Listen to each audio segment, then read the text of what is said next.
In 1592, a royal decree moved through the markets of London like a threat. The document, issued by the London Clerk of Markets under the authority of Queen Elizabeth I, did not concern armies or taxes or territory. It concerned bread. Small, cross-marked, spiced loaves that London bakers had been selling year-round were suddenly restricted to 3 occasions only: Good Friday, Christmas, and burials. Bakers who violated the order faced the confiscation of their entire stock, which would then be distributed to the poor. The Crown was not fighting a bakery. It was fighting a symbol. These buns had been carrying older pre-Christian meanings for centuries, meanings the church had absorbed but never fully controlled, and the state had decided enough was enough. What the Crown could not have known, standing in that London market with a decree in hand, was that the bread it was trying to suppress would cross the Atlantic inside a colonial enterprise, land on a Caribbean island, and be remade, fundamentally, radically remade, by the very people that enterprise had enslaved. And the person who did the remaking has never been found. Not one document, not one name, not one kitchen. That is not an oversight. That is a verdict about whose story the archive was built to tell. The bun that Jamaicans eat at Easter. Dense, dark, sweet with molasses, heavy with allspice and cinnamon, glazed with guava and pressed against a thick slab of processed cheddar, shares a bloodline with an English religious tradition stretching back more than 600 years. But bloodline is not identity. What happened between the English hot cross bun and the Jamaican Easter loaf is a story about an economy built on human suffering, an ingredient that moved from plantation waste to cultural cornerstone, and a community that took what colonialism handed them and returned something the empire never authorized and cannot claim. The chain begins in 1361. A Franciscan monk named Thomas Rodcliffe at St. Albans Abbey in England is recorded in local tradition as having baked cross-marked spiced buns for the poor on Good Friday. The cross carried the symbolism of the crucifixion. The spices were understood to echo the aromatic preparations associated with Christ's burial. Whether Rodcliffe was the first, or simply the first preserved in a record his own institution controlled, is a question the archive cannot settle. What is confirmed is that by the 16th century, these buns had accumulated enough cultural weight and enough pre-Christian resonance to make the Crown uncomfortable.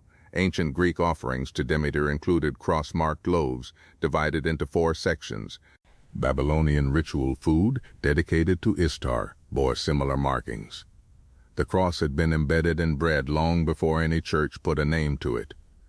Elizabeth I's decree was the state's attempt to claim that meaning entirely for itself, to lock the bun inside Christian time, and to make any other use of it an act of punishable surplus. The bread confiscated under that law was meant to signal charity.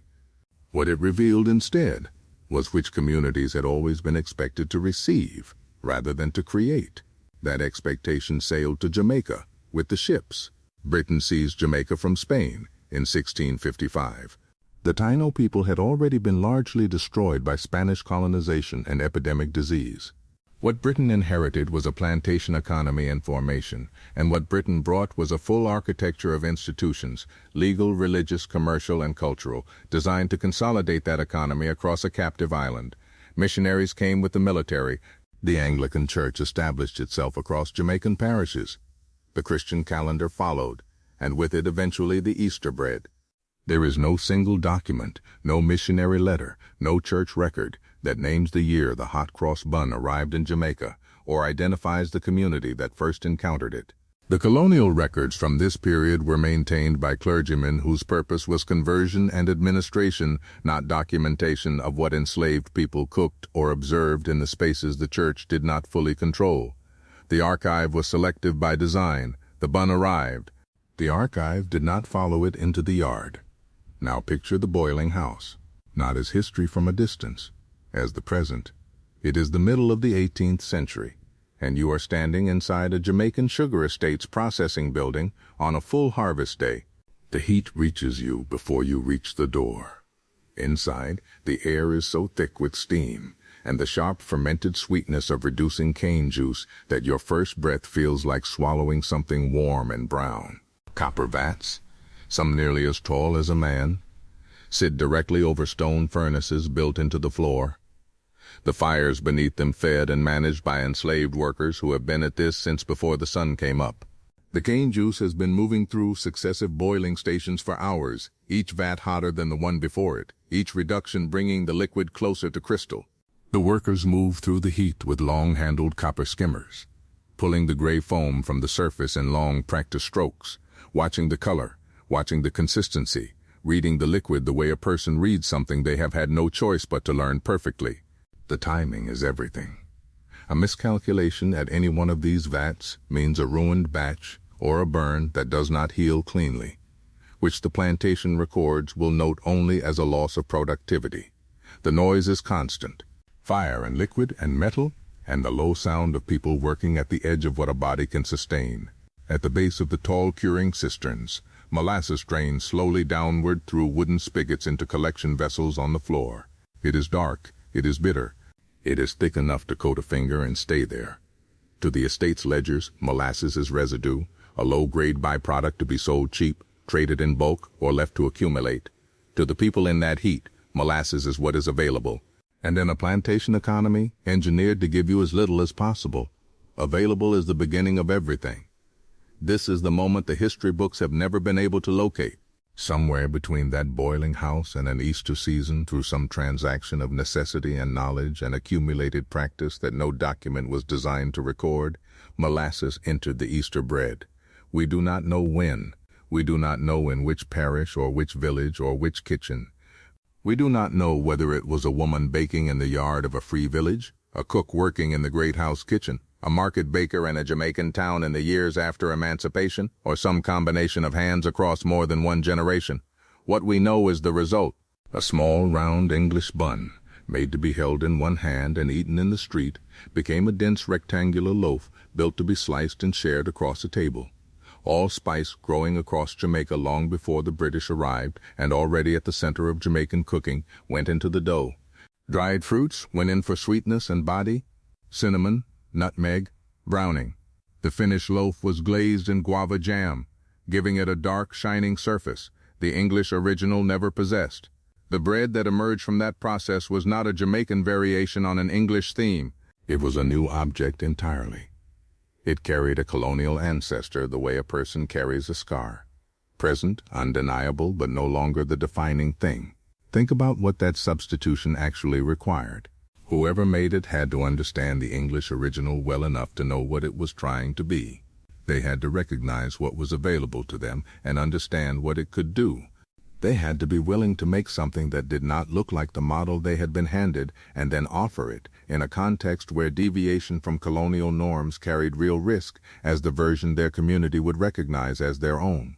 That is not accident. That is not drift. That is a decision. It was made by a person whose name the archive refused to keep. The cheese appeared later, and its origin is even more invisible. At some point in the early 20th century, as processed cheddar became more accessible across Jamaican markets, slices of it began appearing alongside the Easter loaf. The combination became a ritual. Eventually, the pairing with tasty brand processed cheese grew so standard that the two words bun and cheese function in Jamaica as a single noun, a single idea, the name of an entire season.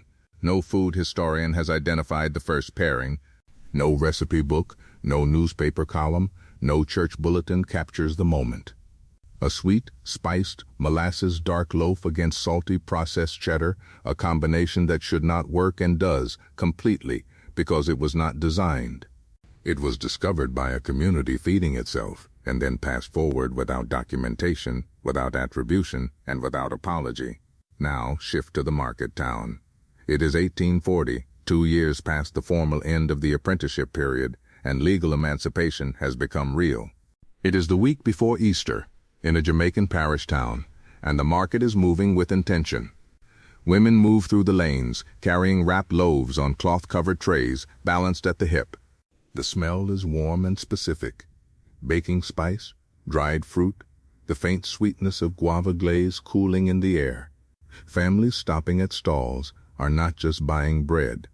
They are marking something. The exchange at each table is brief but deliberate. Money passing one way, a wrapped loaf passing the other, sometimes a nod that carries more than the transaction. Easter bun is moving between neighbors, between employers and workers, between family members who may not see each other except at the two great holidays. No one has called a meeting. No one has passed a law. No church official has announced that this is now a Jamaican institution. The community has simply decided, over years and seasons and accumulated Easters, that this is what the holiday means here. The dark loaf, the shared slice, the gesture of one person handing another something made from what this island's soil and labor produced, in a country where their grandparents had been owned and their kitchens had been watched and their time had belonged to someone else. The Colonial Archive will not record this market. It will record the sugar export tonnage from the nearest estate. It will record the parish church attendance figures. It will not record what it meant in this market on this morning to hand someone a bun. By the close of the 19th century, Easter bun and cheese had settled into Jamaican life as a fixed institution. Its commercial production scaled throughout the 20th century as Jamaica's food manufacturing developed. Today, more than 60% of Jamaica's annual bun production concentrates in the weeks leading up to Easter.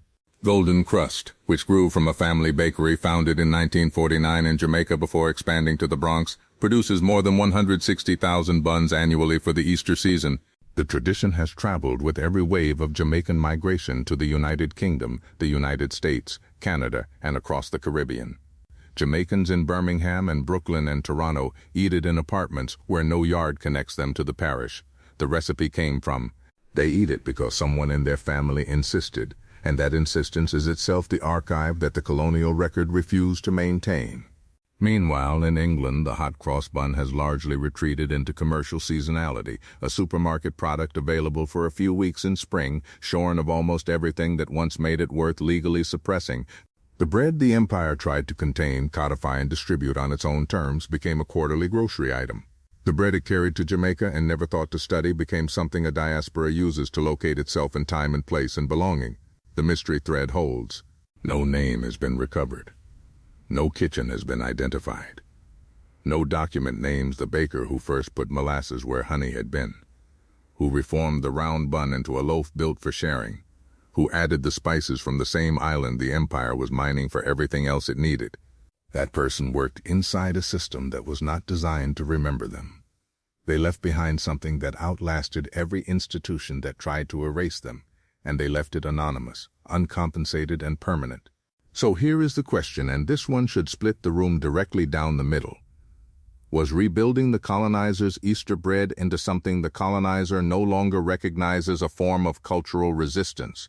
Or did the empire win the moment Jamaicans organized their most beloved holiday around a Christian calendar that was imposed on them by force? Drop your answer in the comments, because that argument is 400 years old and nowhere near finished.